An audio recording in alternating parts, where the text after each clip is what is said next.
Some stories don't cry out for attention. They whisper. And if you listen closely, they'll settle deep into your heart, where the real truths live. This isn't just a tale about porridge medicine or muddy cornfields. It's about a woman who chose to care for the very mother-in-law who once overlooked her. A woman who served, remembered, and stayed even when she no longer had to. If you've ever shouldered the weight of a family that wasn't truly yours, if you've ever chosen compassion over bitterness, drop a comment below. Let the world see that quiet love still exists. And hit that if you believe true strength shows up not with noise, but with grace. The sun hadn't risen yet, but Tien was already standing over a steaming pot of porridge. She moved gently, not wanting to startle the frail old man who lay curled up under thin blankets. He had been running a fever, sweating, mumbling in half-consciousness, but today his breathing was steadier. She coaxed him upright, helped him sit, and brought the bowl to his trembling hands. No complaints, no dramatics. Just quiet care repeated like a sacred ritual. "Try to eat something before the medicine," she said. While the old man slowly swallowed each spoonful, Tien's thoughts drifted to the cornfield behind the house. The rain last night might have ruined the harvest, but she wouldn't know until she went out there after the old man finished eating. He asked about the corn. His voice was hoarse but curious. Sticky corn, he called it. The kind planted last month near the eggplants. Tien nodded, reminding him gently where he'd planted it, trying to lift his spirits with small talk about harvest times and market prices. She could have brushed it off. She could have said, "Don't worry about it," and focused only on the chores. But she didn't. She treated him like he still mattered, like the garden still belonged to him, even though his hands could no longer pull weeds or lift a hoe. The truth was, the corn might already be overripe. But the way she answered made it feel like everything was still in control. Later that morning, Tien walked to the market. Her sandals slid in the mud, and the two baskets balanced on her shoulders weren't light. One held corn. The other held quiet determination. At the market, her voice rose above the chatter. "Buy corn, sister, fresh, sticky corn, 10,000 a kilo." Some glanced, some stopped, and slowly the small pile of corn began to shrink. She weighed, bagged, smiled, haggled, and even gave away a little extra to someone who looked like they needed it. She didn't complain, didn't brag. She was a vendor, yes, but more than that, she was a provider. For a man too old to sell. For a household that didn't belong to her anymore. After she sold the last kilo, she turned and froze. There, sitting near the edge of the market, was a face from another life. Her former father-in-law. His shirt was torn. His eyes were tired. His pride was thin as paper. They hadn't seen each other in almost a year. She could have pretended not to notice. She could have walked right past him, but she didn't. She walked over, sat beside him, offered the small amount of money she had left from the day. "I know it's not much," she said, "but it might help you eat today." The old man didn't argue. He just nodded, eyes wet with the unspoken words of someone who hadn't been shown kindness in far too long. Later that evening, Tien returned home. She and Jack were feeding the cows, cutting grass, working side by side like they always did. But her heart was heavy. So she told him about the man she saw, the money she gave, the sorrow that lingered even after all these years. "I didn't want to hide it from you," she said, "but I didn't know how you'd take it." Jack didn't raise his voice. He didn't question her decision.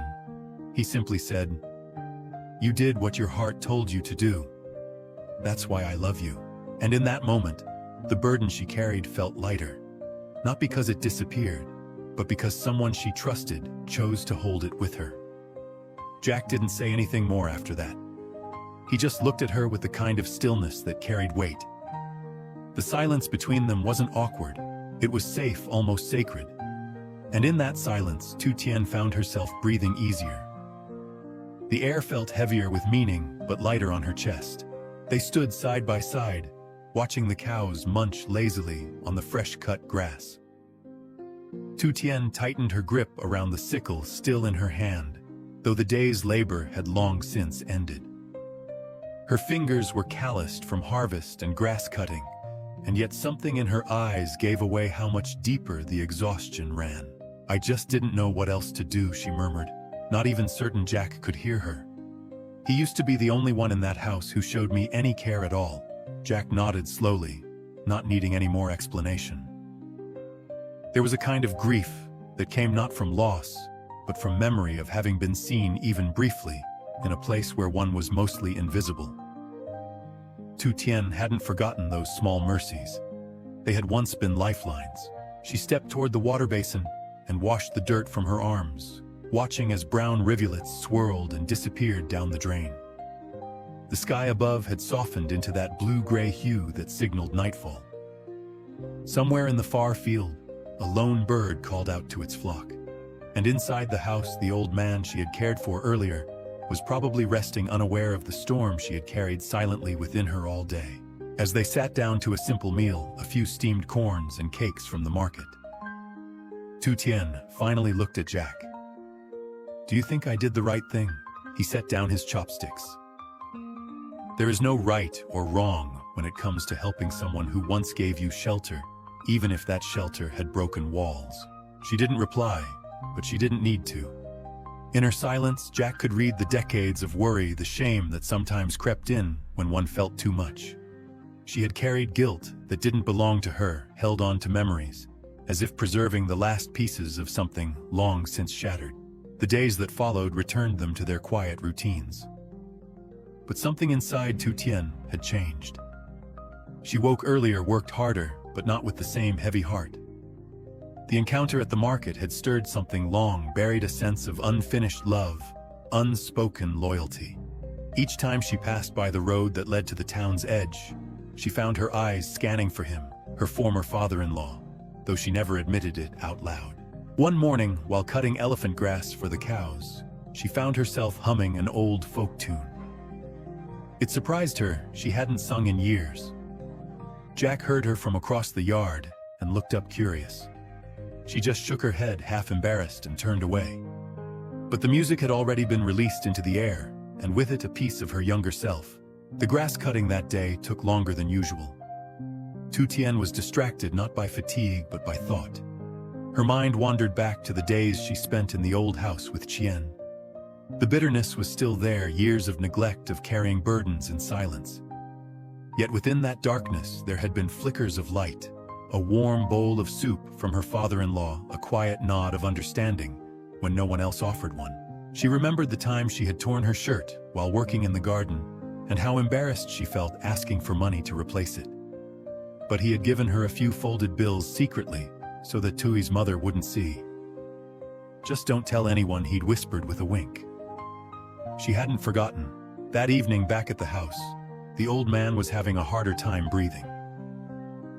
Tien rushed to his side, checking his forehead, adjusting his pillow, speaking to him softly.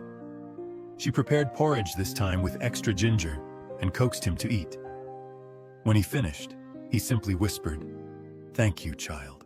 The words weren't grand, but in them lived something sacred, a validation of all the choices she had made. Of staying, helping, remembering. Later that night, she found Jack in the backyard, fixing a loose plank in the fence. The moonlight made his sweat glisten, and the gentle creak of wood filled the silence. "I think," she began, "I want to see if there's a way to help him. Not just give money and leave it there. Maybe talk to someone about a shelter, or a place he can stay during rainy days." Jack paused his work and looked at her. "If that's what you want, we'll do it together. You think I'm letting you carry this alone?" He smiled. "Tien, you forget I've seen you carry enough. Let me do some of the lifting." Her lips curved into a quiet smile, the kind that didn't need to reach the corners of her mouth to be real. For so long she had walked in the shadows of other people's lives, tending to broken things. Now someone was offering to tend to hers, not because she needed saving, but because she was finally being seen for who she was. The next morning, they went to the local commune office. Jack did most of the speaking. Tien stood beside him, hands folded, heart pounding. She wasn't used to asking for help, not for herself, and especially not for someone from her past. But when the officer agreed to connect them with a social worker, she felt a relief so deep it made her dizzy. They didn't find the old man right away. Days passed. Tien checked the market, the roads, even asked a few street vendors. No one had seen him. Just as she was beginning to lose hope, a neighbor mentioned seeing an older man sleeping behind the temple gates under an old tree.